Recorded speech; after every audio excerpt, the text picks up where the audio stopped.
orang kayak gituan di Republik ini. Kalau kamu pergi ke bawah, banyak. Hanya nggak mau turun ke bawah, tahu nggak? Nah, kamu hanya zona nyaman. Kalau udah jadi ya seperti ini. Makanya mengapa saya tidak suka kalau dibullying, dibikin hoax. Karena kalian tidak membuat yang namanya kebenaran itu. Saya ngomong nggak pernah salah. Ada dasarnya.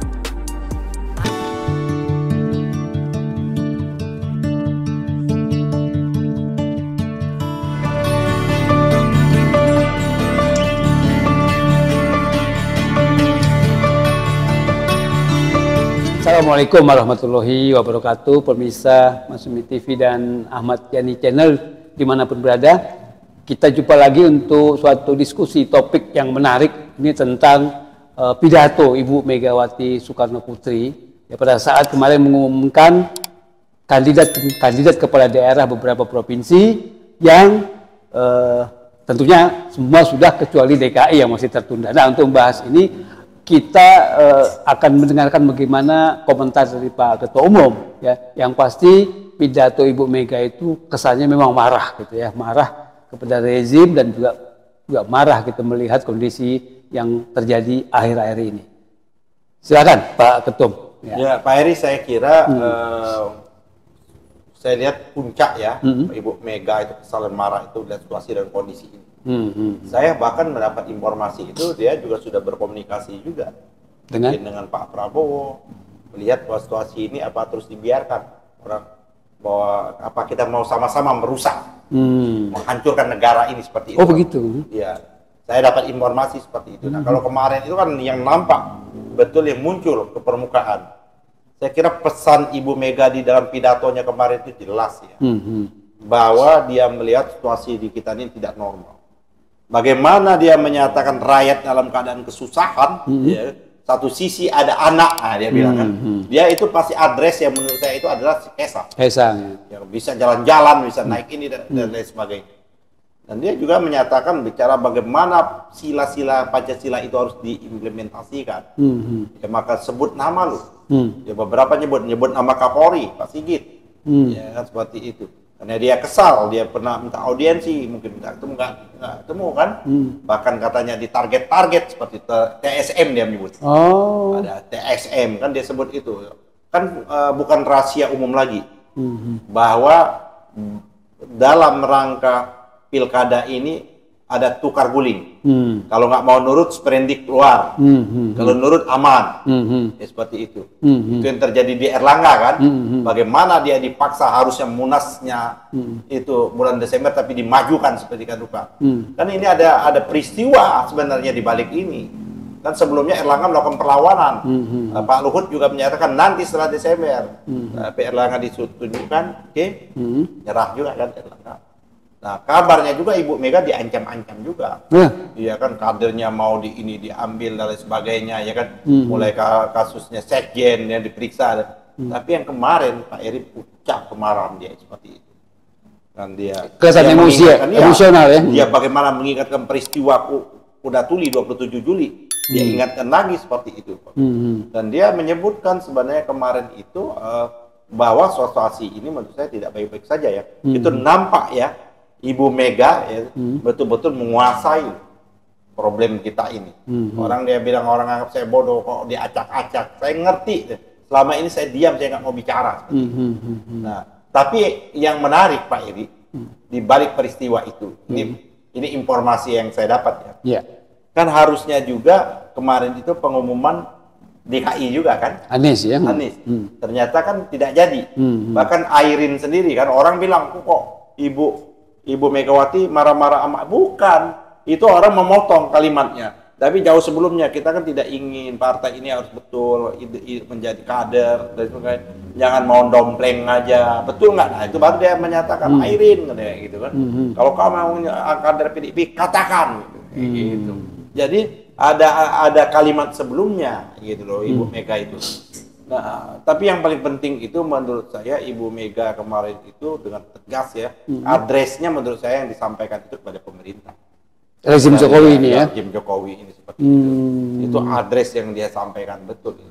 Dan ada yang lebih menarik lagi bahwa hati-hati nih tuntutan rakyat sudah mulai bergelolak. Ya seperti itu. Dia juga mengemukakan seperti itu. Nah, tapi di samping itu khususnya untuk DKI, kita lihat nih perkembangan nih. Apakah informasi ancaman ini berhasil? Ya kan? Karena kemarin itu ternyata menggunakan instrumen hukum juga Pak Eri. Kalau Anies dicalonkan, maka keluar sprindik baru. 3 tersangka elit PDIP mau ditersangkakan. Tapi saya lihat Ibu Mega masih kuat, masih ngomong kuat kemarin itu. Kita akan lihat aja perkembangan hari-hari ke depan. 3 loh. Dan kabarnya 3 inilah orang inilah yang salah satu yang bakal jadi tersangka, itulah yang menyampaikan kepada Ibu Mega Megawati, dan itulah akhirnya Oli, ya kan, ini tokoh yang dekat juga sama Ibu Mega Megawati, saya kenal Oli Mokodompin ini, menyampaikan bahwa PDIP akan mengusung untuk di DKI ini adalah Pramono Anung dengan Rano Karno. Awalnya kan Anies Rashid Baswedan dengan Rano Karno. Itu disampaikan. Nah, Oli menyampaikan itu kepada publik setelah salah seorang elit PDIP menyampaikan pesan yang sprindik 3 tadi. Jadi politik sprindik ini kayaknya dijalankan. Jokowi ini politik sprindik ini. Iya, luar biasa. Itu yang bisa kita tuntut nanti.